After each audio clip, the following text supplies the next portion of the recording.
JFD, just fair and direct.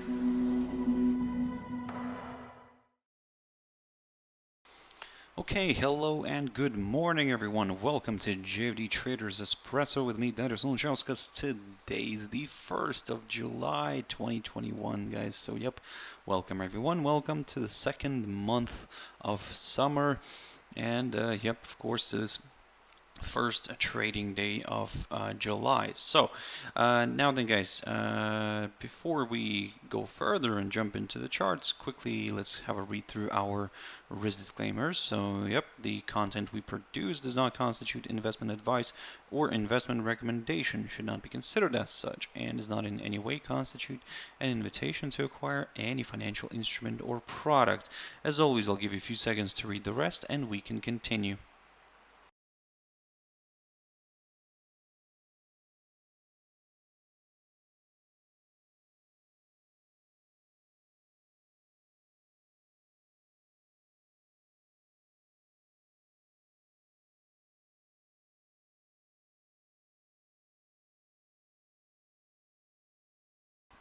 Okay, so now then, also just before we jump into the charts, as always, quick mentioning of our JFD YouTube channel, to which you can always subscribe to in order not to miss any of our upcoming videos, and of course our JFD Bank website and specifically our JFD research page, which we also update on a daily basis. So yes, check us out here on jfdbank.com and click on the research tab right there on the top, guys. So now then, jumping into the charts, the first one I want to pick up here is Nikkei 225, and the index drifted a little bit to the downside. However, it wasn't able to overcome this 28,565 territory, the one that I keep mentioning from the beginning of this week. So yep, still waiting because this move lower is not really something that kind of let's say could attract more more bears, but unless of course the index falls below that 100-day EMA and this 28,565 territory, now that's where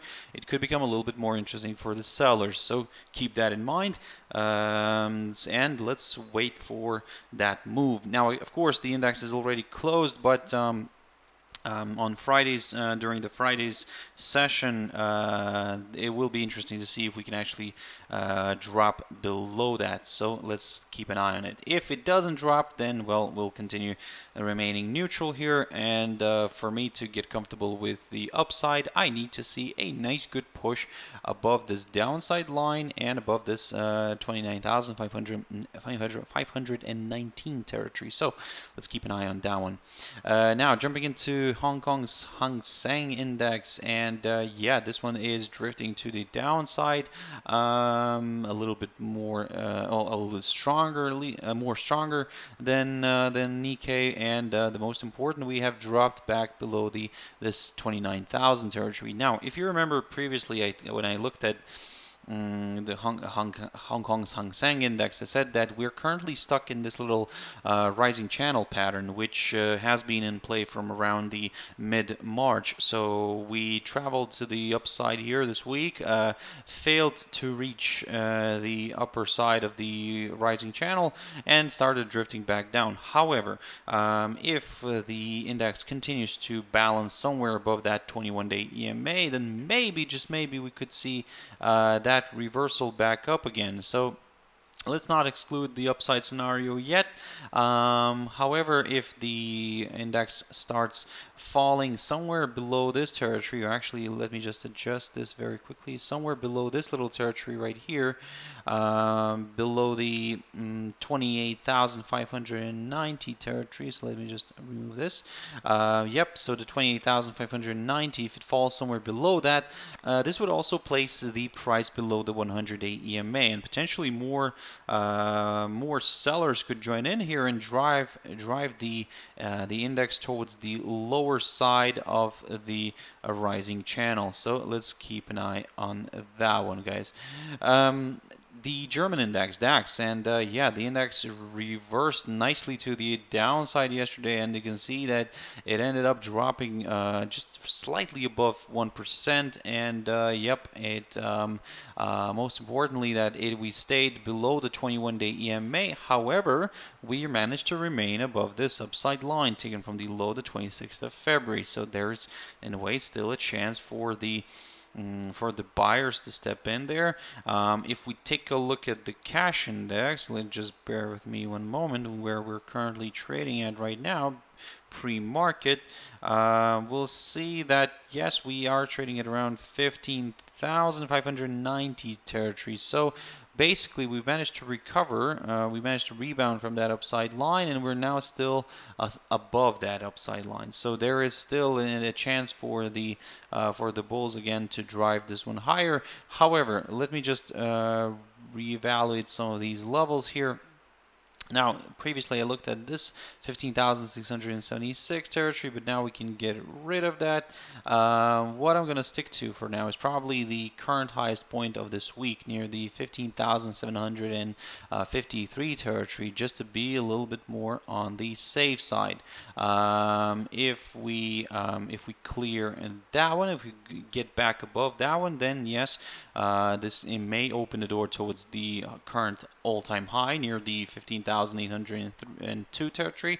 But if that, of course, gets broken, then yes, further acceleration to the upside could be possible. But at the moment, guys, we're very careful here. As long as it's going to stay above the upside line, but below the 15,753 territory, I will take a neutral stand. If it drops below this upside line and then clears this level, and by the way, look at this perfect test of this 15,456 territory, which provided good support, and yep, from here the index drifted back down, back up. From here it rebounded and drifted back above this upside line. So in a way, this area just proved to be quite an important level to watch for at the moment. And if we break this upside line and then we fall below this hurdle as well, then well, I mean, more sellers could join in. Dow Jones Industrial Average. Now, we reversed nicely to the upside yesterday. Oil picked up, of course. Energy companies started picking up as well. Again, however, as you can see, we pushed higher. We tested the downside resistance line taken from the high of the 10th of May, but we failed to remain above that area. So for now, basically, what I'm going to do here is I'm just going to continue observing this one. The cash index is currently trading at around 34,580 territory, so it's above yesterday's close, and that means that we are somewhere around here. So basically, we are above this downside line right here. If we draw it, if we capture the peak, this one, the high, the June high, and if we draw it this way, then yes, like I said, there is potential for a further move north, especially if the price stays above this, because currently, like I said, the cash index is sitting above this downside line. Will it be able to remain until the market opens? Well, we'll just have to wait and see. But for now, there is a good possibility we could see a further move higher. We are above the 21-day EMA. We're currently above this downside line, so basically more buyers could join in. But again, it could be a tricky one. We might see also a false breakout, and then if by the end of the day the index falls back below this downside line, then well, this could be a bit of a red flag. Nasdaq 100 yesterday pushed higher, created a new all-time high, so we managed to overcome this barrier, the 14,575 territory. We managed to hit a new high at 14,582, and yeah, we then drifted back down and kind of stayed slightly in the red. Now, again, looking at the cash index, we'll see that the price is kind of somewhere near that area, actually. I mean, actually a little bit above that, but still below the all-time high. So, what I'm going to do here is, of course, I'm going to continue monitoring the situation, but if we struggle to, let's say, move higher above the 14,582 territory, then certainly, of course, there could be a bit of a corrective move lower. However, another thing for you to keep in mind, of course, is that if we climb above this barrier, if we create a new all-time high, but then we actually drop back down and close below the previous all-time high, which at that point would be the 14,582, then yes, we could consider maybe a bit of a corrective move to the downside. Now jumping into DXY, the dollar index. So yep, we had a nice beautiful move here, so everything's kind of working out according to the plan. Let me just adjust this very quickly. So what I said to you previously, guys, that if we continue to trade above that 92 territory, then of course higher levels could be met. We could aim for that.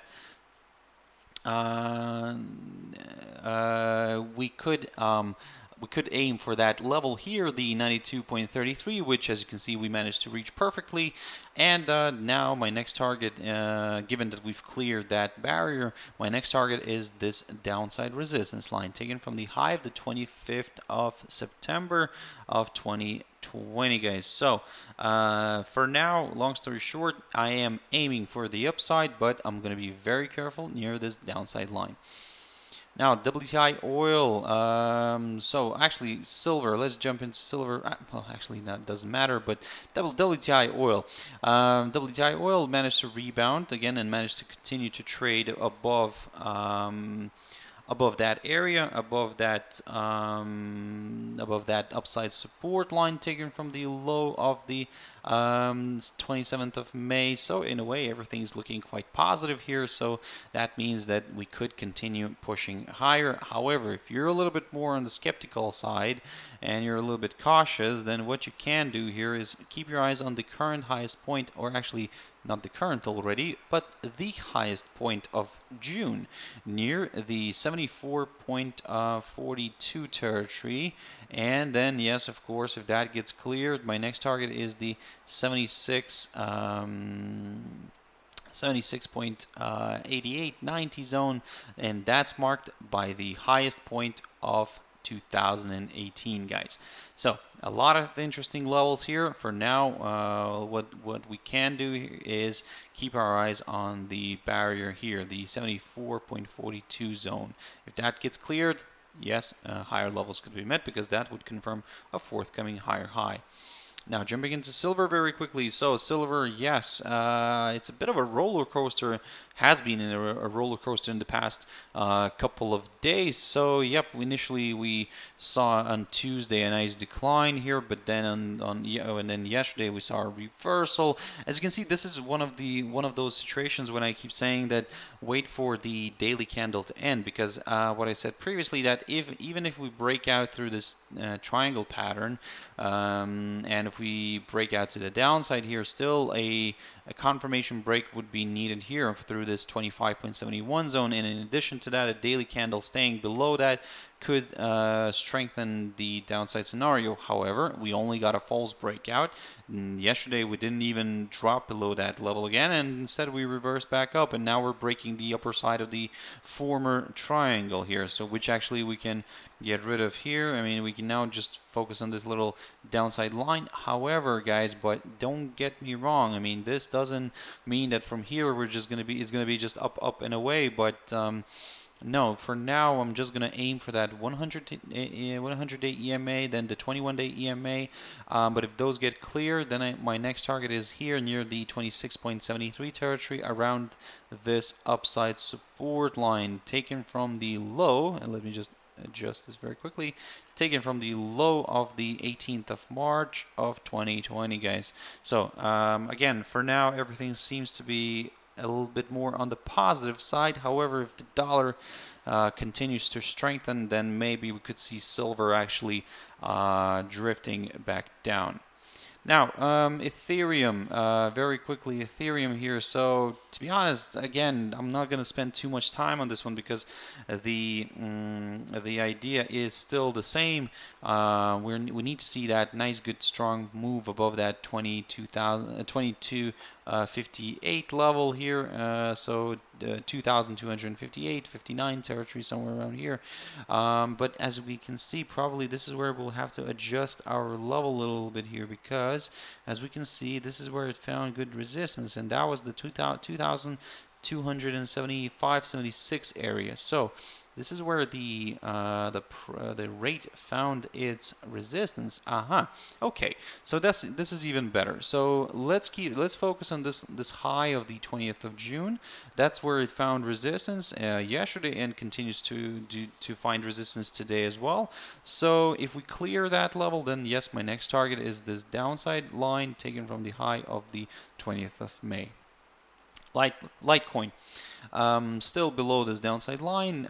So in a way, for this one, if you want to aim for the upside, well, guys, probably just wait for a break of this downside line, and then we could get a little bit more comfortable with higher levels, because at the same time we would be placed back above the 21-day EMA, and then we would just need to overcome the other two EMAs. But of course, that sometimes can prove to be a bit of a struggle. But at the moment, I would say that as long as the downside resistance line continues to provide resistance, continues to provide a hold up, well, I mean, the trend is still to, the short-term trend here is still to the downside, guys. So kind of keep that in mind. But of course, like I said, if we overcome that downside line, then yep, higher levels could be met. Jumping into a few pairs, and just wanted to kind of go through a few news data releases here. So basically, we had from Australia today. We had the manufacturing index, the AIG manufacturing index, which improved, came out much better than the previous. Also, manufacturing PMI showed up from Australia, and that one managed to well, beat the forecast. So the forecast was at 58.4, and the actual number came out at 58.6. However, that still wasn't higher than the previous number at 60.4. So in other words, yep, although we managed to beat the forecast, but the forecast was already on the lower side, but we have not managed to beat the previous number. So that could be a bit of a concern here. But nevertheless, looking at this picture, the technical picture on AUDNZD, as you can see, we have moved all the way back to this area, back to this highlighted zone. I talked about this one previously. I said that this will be an interesting level to watch, and because it did act as a nice area of support, and then it took the role of resistance. We managed to break that, pushed higher, and now we're reversing back down. However, the one thing to keep in mind here is that maybe, just maybe, we could be seeing a nice kind of a formation of a complex inverted head and shoulders pattern, with the left shoulders being around here and the right shoulders still forming. But again, that's maybe I'm getting a bit ahead of myself here. Maybe it's not going to end up being an inverted head and shoulders, but just kind of keep that in mind, that there is a possibility for that. So in other words, if you want to aim for the downside, well, first of all, you will need to see a nice, good, strong move below that 1.0711 territory right here in order to get a little bit more comfortable with the downside. For the upside, of course, given that if this is a potential inverted head and shoulders pattern, then certainly the break of the neckline, that's what everybody would be waiting for, and that neckline would be somewhere around here.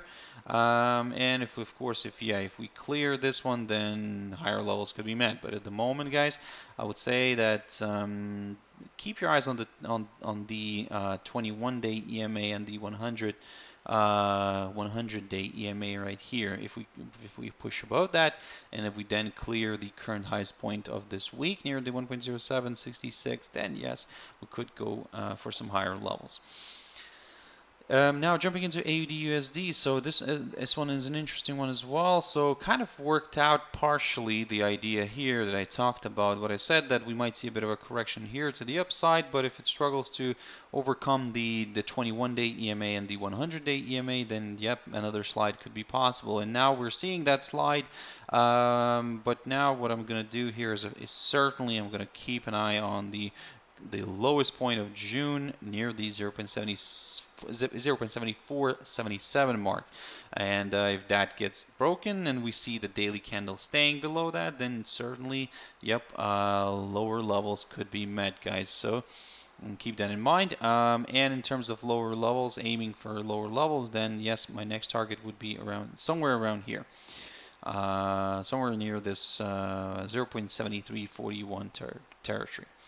Now USDCHF, something that's quite interesting, and I talked about this pair, and basically I said this week I told you that if we clear this area right here, the 0.9240, then yes, this could open the door to its higher levels. Now, of course, my ideal scenario is to aim for the area somewhere around here.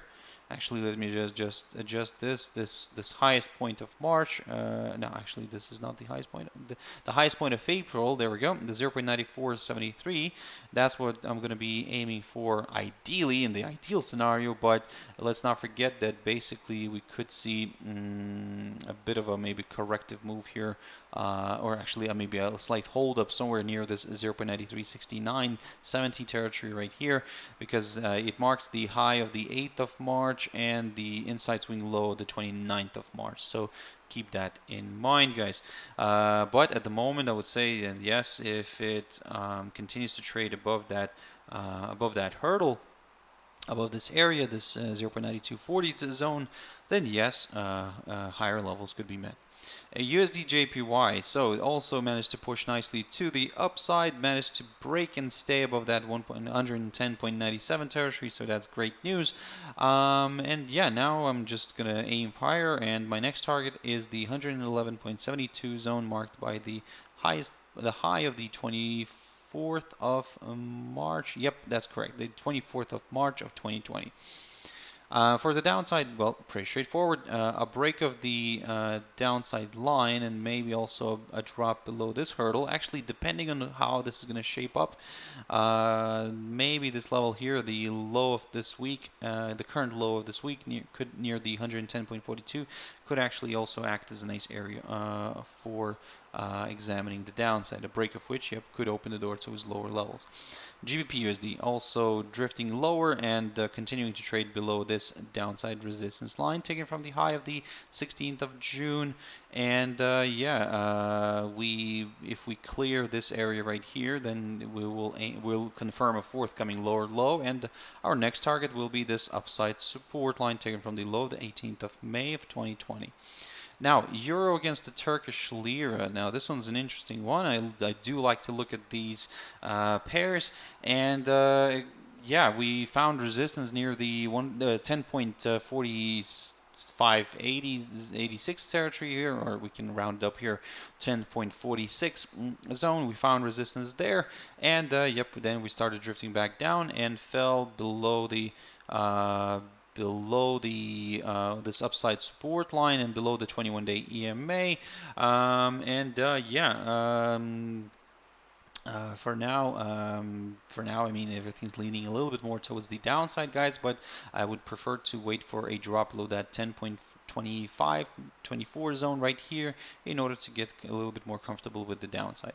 EURUSD, so falling below this area here, and look at this move. I mean, the 200-day EMA continued to provide resistance, and this is what I said to you yesterday, guys, that if this 200-day EMA does its job, then yes, further declines are possible. Even declines could be possible even if we popped above the 200-day EMA, but found resistance near this lower side of the falling channel. But as you can see, that was not needed, and instead now we're drifting lower. And the big question here is where will this end up going. The big thing to watch tomorrow is, of course, the US NFPs. Today we do have the ISM manufacturing PMI numbers from the US, manufacturing numbers from the US as well, initial jobless claims. So basically quite an eventful day, guys. And also from UK, by the way, when I was looking at GBP/USD, manufacturing PMIs are also coming out. Currently the forecast is the same as the previous number, the 64.2. Yeah, also Germany will be releasing its manufacturing PMI. So quite an eventful day, I would say.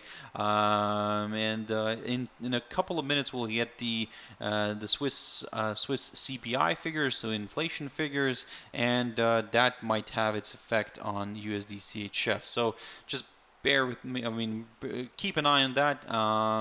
See how it plays out, guys. But try not to predict the market. Try to react to it.